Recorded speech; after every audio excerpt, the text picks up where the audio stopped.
Ada beberapa hal yang harus diperhatikan di dalam merawat pastol. Yang pertama, pastol wajib makan pur. Karena apa? Karena kita tidak tahu komposisi vitamin dan mineral yang ada di dalam ekstra puding jangkrik maupun kroto.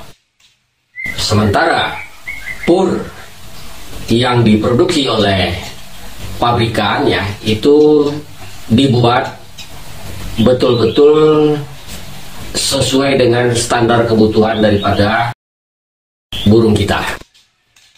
Untuk itu pilihlah pur yang tidak membuat burung mencret, artinya kotorannya benar-benar baik dan padat. Yang kedua, pemberian ekstra puding. Untuk pemberian ekstra puding ini ya harus disesuaikan dengan karakter daripada murai batu itu sendiri.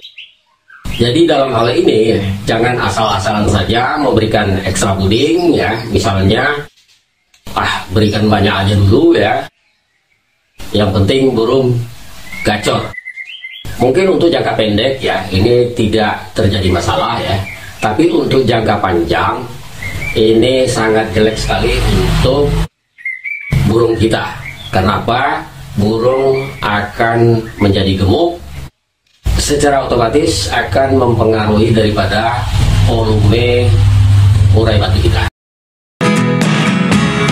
Look at me sometimes like all you want to do is run. Yang ketiga, mandi. Kerap kali teman-teman mempertanyakan berapa kali mandinya seminggu untuk murai batu. Sebenarnya setiap murai batu itu tidak sama mandinya. Ada murai yang mandinya tiap hari, ada juga murai yang mandinya sekali 2 hari. Jadi kalau setiap hari kita masukkan ke dalam keramba mandi, dia mandi ya, berarti murai tersebut mandinya setiap hari. Kemudian untuk penyemburan juga disesuaikan, misalnya setengah jam atau 1 jam saja, dari jam 7 sampai 8 ya, itu sudah cukup. Kemudian untuk umbaran disesuaikan saja, artinya mau diumbar 3 atau 4 kali seminggu itu lebih baik. Yang keempat, pemasteran.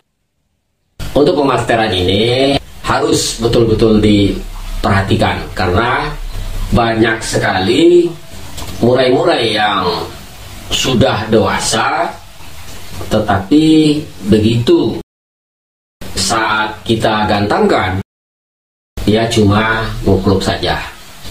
Ini karena terjadi kesalahan di dalam pemasteran.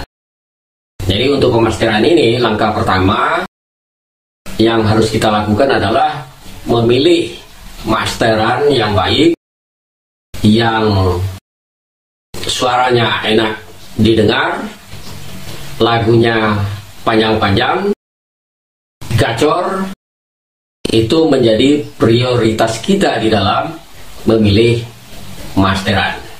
Kemudian bagaimana cara memasternya juga harus benar-benar diperhatikan.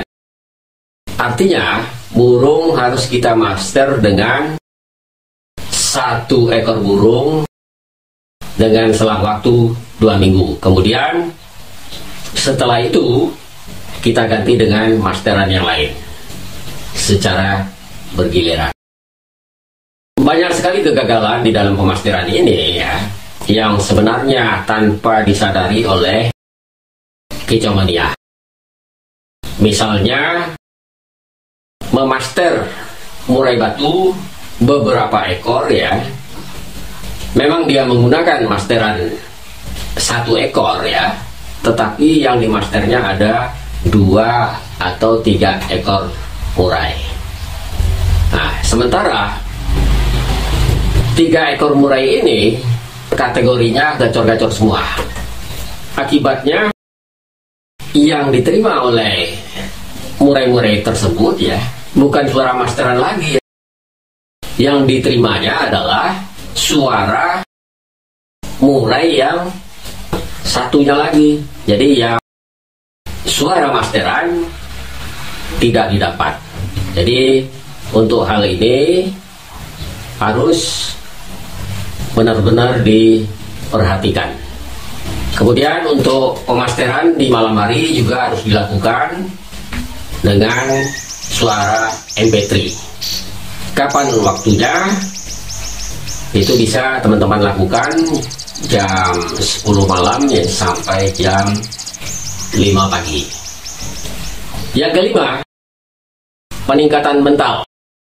Kenapa mental ini harus kita tingkatkan? Secara genetika, murai batu memang sudah diwariskan mental oleh bapak ibunya. Tetapi untuk murai yang akan digantangkan harus ditingkatkan lagi. Kenapa? Karena banyak hal yang sangat mengganggu mental murai kita pada saat digantangkan. Jadi dia pun harus dilatih.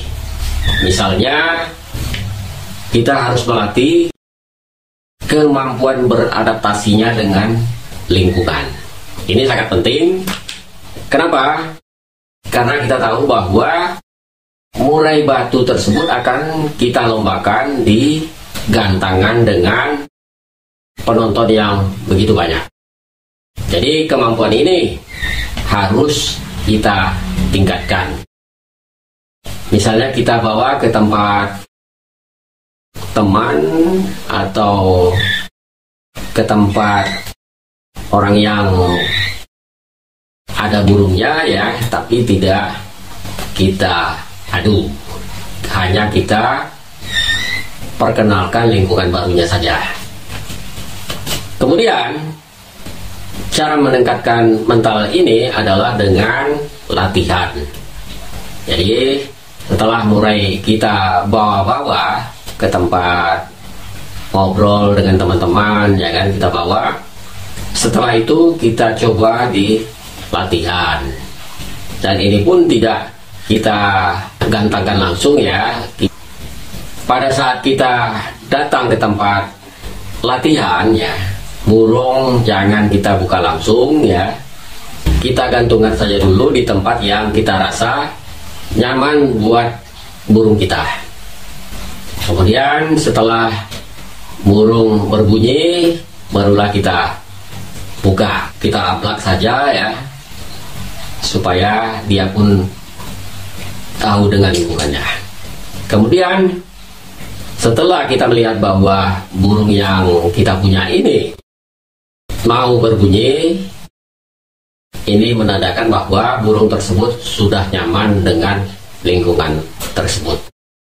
Jadi kalau sudah nyaman tersebut, barulah nantinya kita gantangkan, tetapi dengan jarak yang jauh dulu dari standar kita pada saat lomba. Dan pilihlah lawan yang kira-kira sepadan dengan murai kita, supaya jangan terjadi dia drop mental.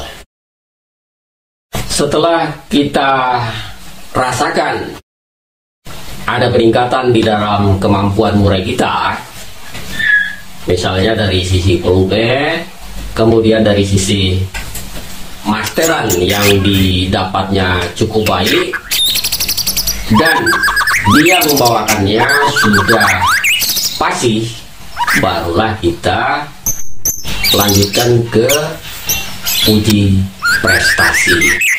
Jadi teman-teman harus benar-benar memperhatikan apakah murai ini secara materinya sudah cukup baik dia bawakan, dan kemudian kesiapan daripada fisiknya juga sangat baik, barulah kita bawa ke latberan.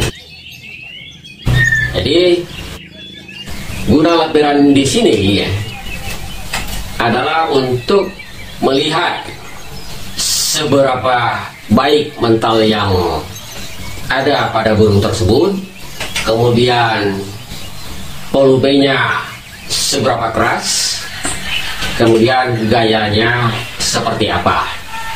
Dan yang paling penting di sini adalah seberapa cerdas murai batu yang kita pelihara tersebut. Dari evaluasi ini kita bisa menentukan apakah murai ini layak untuk dipertahankan, dirawat lebih lanjut, yang nantinya bisa menjadi andalan kita di arena lomba.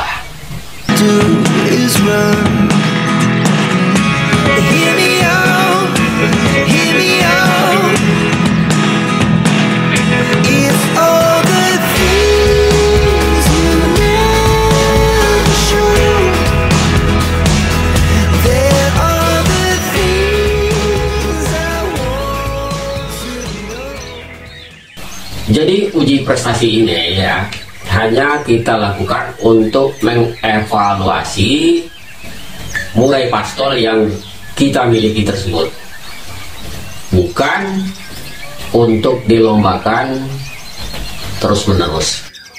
Banyak sekali kegagalan daripada kicau mania di dalam merawat pastol ini.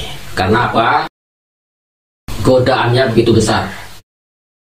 Apalagi kalau murai pastol kita juara di lomba tersebut, akan sangat membanggakan daripada pemiliknya.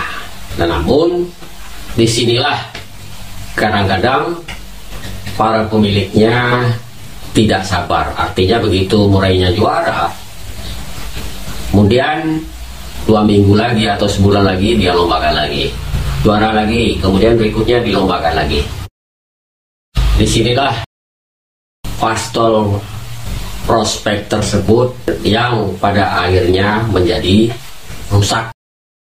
Jadi dari pengalaman yang saya perhatikan dari teman-teman yang merawat pastol ya, banyak sekali murai-murai pastol prospek tersebut jadi rusak. Rata-rata cabul. Kenapa?